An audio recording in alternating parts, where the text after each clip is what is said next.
Ada bagian dari sejarah Indonesia yang tidak pernah masuk buku pelajaran, bukan karena tidak penting, tapi karena terlalu gelap untuk diakui. Di balik kebun-kebun rapi peninggalan kolonial, di balik gedung-gedung tua yang sekarang jadi museum, ada kisah tentang tubuh manusia yang diperlakukan seperti alat percobaan. Ini bukan teori konspirasi, ini terdokumentasi, dan sebagian arsipnya masih ditahan sampai hari ini. Proof Stasiun Buitenzorg, Bogor, kota hujan yang tenang. Tapi di akhir abad ke-19, disinilah salah satu institusi penelitian kolonial paling berpengaruh di Asia berdiri. Namanya Proof Stasiun Buitenzorg, stasiun penelitian pertanian milik pemerintah Hindia Belanda. Di permukaan tugasnya mulia, meneliti tanaman, meningkatkan hasil panen. Tapi di balik itu, ada praktik yang jarang dibicarakan. Para peneliti Belanda menggunakan petani pribumi sebagai subjek uji untuk menguji dampak berbagai metode pertanian paksa terhadap tubuh manusia. Bukan hewan, manusia. Petani dipaksa bekerja dalam kondisi yang dirancang khusus, jam kerja ekstrim, paparan pestisida awal yang belum teruji, dan diet yang dikontrol ketat untuk mengukur produktivitas tubuh di bawah tekanan maksimal. Data yang dikumpulkan bukan untuk kesejahteraan petani, tapi untuk mengoptimalkan output kolonial. Yang lebih mengejutkan, bro, banyak dari eksperimen ini dilakukan tanpa sepengetahuan subjeknya. Petani tidak tahu mereka sedang diamati dan dicatat, mereka hanya tahu mereka bekerja. Dan kalau mereka jatuh sakit atau mati, itu dicatat sebagai data. Laporan-laporan ini tersimpan di arsip kolonial Belanda. Sebagian sudah dibuka, sebagian masih terkunci. Eksperimen Berry-Berry. Awal abad ke-20, ada wabah penyakit aneh yang melanda penjara-penjara dan kamp kerja paksa di seluruh Hindia Belanda. Gejalanya menyeramkan, kaki bengkak, jantung melemah, tubuh lumpuh perlahan. Namanya Berry-Berry. Para ilmuwan Belanda tahu penyakit ini berhubungan dengan makanan, tapi mereka butuh bukti. Dan untuk mendapatkan bukti itu, mereka butuh subjek percobaan, bro. Tahanan pribumi di penjara Glodok dan beberapa kamp kerja di Jawa dipilih sebagai subjek. Sebagian diberi diet beras putih penuh, tanpa variasi, tanpa nutrisi tambahan. Sebagian lain diberi diet berbeda sebagai pembanding. Mereka tidak diberitahu apa yang sedang terjadi. Dalam beberapa minggu, kelompok beras putih mulai menunjukkan gejala Berry-Berry. Data dikumpulkan, beberapa meninggal sebelum eksperimen selesai. Kematian itu dicatat sebagai komplikasi penyakit, bukan sebagai konsekuensi langsung dari perlakuan yang disengaja. Ironisnya, bro, penemuan bahwa Berry-Berry disebabkan kekurangan vitamin B1 kemudian membuat Christian Eijkman, peneliti Belanda yang terlibat dalam riset ini, memenangkan Nobel Prize tahun 1929, penghargaan tertinggi dunia. Sementara subjek-subjek pribauminnya tidak pernah disebut namanya. Eksperimen vaksin kolera. Kolera membunuh ribuan orang di Hindia Belanda setiap tahunnya. Pemerintah kolonial butuh solusi, bukan karena peduli dengan rakyat pribumi, tapi karena wabah mengganggu produktivitas ekonomi. Tahun 1890-an, vaksin kolera mulai dikembangkan. Tapi sebelum vaksin bisa dinyatakan aman, perlu diuji pada manusia. Dan disinilah keputusan yang gelap itu dibuat, bro. Penduduk pribumi di beberapa wilayah Jawa dan Sulawesi dijadikan subjek uji vaksin yang belum terbukti keamanannya. Program ini dikemas sebagai program kesehatan publik, seolah pemerintah kolonial sedang menolong rakyat. Kenyataannya, rakyat tidak punya pilihan untuk menolak. Beberapa subjek mengalami reaksi keras terhadap vaksin, demam tinggi, kejang, kematian. Reaksi-reaksi ini dicatat sebagai data klinis. Tidak ada kompensasi, tidak ada permintaan maaf, tidak ada nama yang diabadikan. Yang membuat ini lebih gelap, pejabat kolonial yang menandatangani izin eksperimen ini kemudian dipromosikan. Karirnya naik karena dianggap berhasil mengelola program kesehatan.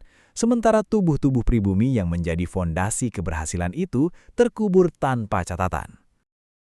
Kerja paksa kultur stelsel. Ini bukan eksperimen di laboratorium. Ini eksperimen skala massal yang dilakukan di seluruh Jawa selama puluhan tahun, bro. Kultur stelsel, sistem tanam paksa, dimulai tahun 1830. Aturannya sederhana di atas kertas. Petani wajib menyisihkan 1/5 lahannya untuk tanaman ekspor, atau bekerja 66 hari setahun untuk pemerintah kolonial. Tapi implementasinya jauh lebih brutal. Para pejabat kolonial menggunakan sistem ini sebagai eksperimen sosial dan biologis. Mereka secara sistematis mengukur berapa batas maksimal tubuh manusia bisa dipaksa bekerja sebelum kolaps. Data produktivitas dikumpulkan dengan presisi. Wilayah mana yang menghasilkan lebih banyak? Kelompok mana yang lebih tahan? jenis tekanan mana yang paling efektif. Hasilnya, kelaparan massal. Antara 1840 dan 1850, ratusan ribu orang meninggal di Jawa akibat kekurangan pangan langsung yang disebabkan sistem ini. Edward de Wisdecker yang menulis novel Multatuli mendokumentasikan kekejaman ini. Tapi selama puluhan tahun, dokumen-dokumen internal kolonial yang mencatat eksperimen produktivitas ini tidak pernah dibuka untuk publik. Tubuh manusia dijadikan variabel dalam rumus ekonomi, dan ketika variabel itu rusak, diganti dengan variabel baru. Eksperimen malaria Biliton, Pulau Belitung, kaya timah. Dan disinilah salah satu eksperimen paling terdokumentasi tapi paling jarang dibahas terjadi, bro. Perusahaan tambang Belanda, Biliton Maatskappij, mendatangkan ribuan pekerja paksa dari Jawa dan China untuk menambang timah. Kondisi kerjanya ekstrim dan malaria membunuh pekerja dengan cepat. Alih-alih memindahkan KAM ke zona yang lebih aman, manajemen perusahaan membuat keputusan yang berbeda. Mereka secara sengaja mempertahankan KAM di zona malaria tinggi dan mengamati kelompok mana yang bertahan lebih lama, pekerja dari Jawa dibandingkan dengan pekerja dari China. Data ketahanan tubuh dikumpulkan, siapa yang lebih tahan malaria, siapa yang lebih produktif sebelum jatuh sakit, pekerja yang meninggal diganti. Data terus dikumpulkan selama puluhan tahun. Dokumen internal perusahaan yang ditemukan di arsip Belanda menunjukkan bahwa manajemen mengetahui tingkat kematian yang tinggi dan memilih untuk tidak mengubah kondisi KAM karena biaya relokasi dianggap tidak sepadan dengan kerugian tenaga kerja. Manusia dihitung sebagai biaya operasional yang bisa diganti. Penjara Bovendigol, Papua, 1927. Pemerintah kolonial Belanda membangun kamp interniran di tengah hutan Papua yang paling terpencil. Namanya Bovendigol. Jauh dari peradaban, dikelilingi rawa dan hutan yang tidak bisa ditembus. Secara resmi, ini adalah tempat pembuangan tahanan politik. Mereka yang dianggap berbahaya bagi pemerintah kolonial. Tapi ada dimensi lain yang jarang dibahas, bro. Para psikolog dan dokter kolonial Belanda menggunakan Bovendigol sebagai laboratorium observasi psikologis alami. Kondisi isolasi ekstrim, lingkungan yang asing, ancaman penyakit tropis dan tekanan psikologis konstan, semua ini secara sengaja dibiarkan berlangsung sambil dampaknya pada mental dan fisik tahanan diamati dan dicatat. Laporan-laporan medis dari Bovendigol mendeskripsikan dengan detail bagaimana tahanan mengalami degradasi mental, depresi ekstrim, dan kehilangan identitas. Laporan ini bukan ditulis untuk menolong tahanan, tapi untuk memahami bagaimana isolasi dan tekanan lingkungan bisa digunakan sebagai alat kontrol sosial yang lebih efektif. Bovendigol bukan hanya penjara, bro. Ia adalah eksperimen psikologis yang berjalan selama bertahun-tahun dengan ribuan subjek yang tidak tahu mereka sedang diteliti. Dokter Belanda dan anatomi pribumi. Di Sekolah Kedokteran Kolonial, STOVA, yang kemudian menjadi cikal bakal Fakultas Kedokteran UI, ada praktik yang berlangsung selama puluhan tahun dan baru mulai terungkap belakangan ini. Mayat pribumi digunakan untuk praktik anatomi tanpa izin keluarga. Ini bukan hal yang unik di dunia. Banyak sekolah kedokteran abad ke-19 melakukan hal serupa. Tapi yang membedakan konteks kolonial adalah sistemnya, bro. Ada jaringan terorganisir yang mengumpulkan mayat pribumi dari rumah sakit, dari penjara, dari kamp kerja untuk keperluan penelitian medis. Keluarga tidak diberitahu. Tidak ada prosedur persetujuan, tidak ada pengembalian jenazah. Lebih jauh dari itu, beberapa dokter Belanda melakukan penelitian komparatif antara anatomi pribumi dan anatomi Eropa dengan asumsi rasis bahwa ada perbedaan biologis yang bisa menjelaskan inferioritas pribumi. Penelitian-penelitian ini dipublikasikan di jurnal ilmiah Eropa, diakui oleh komunitas ilmiah pada zamannya. Hasilnya digunakan untuk melegitimasi kebijakan kolonial, bahwa pribumi secara biologis berbeda, dan karena itu membutuhkan bimbingan dari ras yang lebih superior. Sains dijadikan senjata untuk membenarkan penindasan. Arsip yang disembunyikan.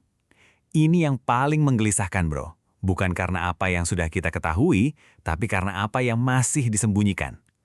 Pemerintah Belanda menyimpan jutaan dokumen arsip kolonial dari periode 1600 hingga 1949. Sebagian sudah dibuka untuk peneliti, tapi sebagian signifikan masih diklasifikasikan atau aksesnya dibatasi. Tahun 2022, Setelah tekanan bertahun-tahun dari peneliti dan kelompok hak asasi manusia, pemerintah Belanda mulai membuka sebagian arsip tentang kekerasan kolonial di Indonesia. Beberapa dokumen yang keluar mengejutkan dunia, termasuk laporan internal tentang pembantaian yang selama ini diingkari. Tapi dokumen tentang eksperimen medis dan biologis pada penduduk pribumi masih sangat sedikit yang dibuka. Para peneliti yang mencoba mengakses arsip spesifik ini sering menemukan bahwa dokumen-dokumen tersebut tidak ditemukan, rusak, atau dalam proses digitalisasi yang tidak pernah selesai.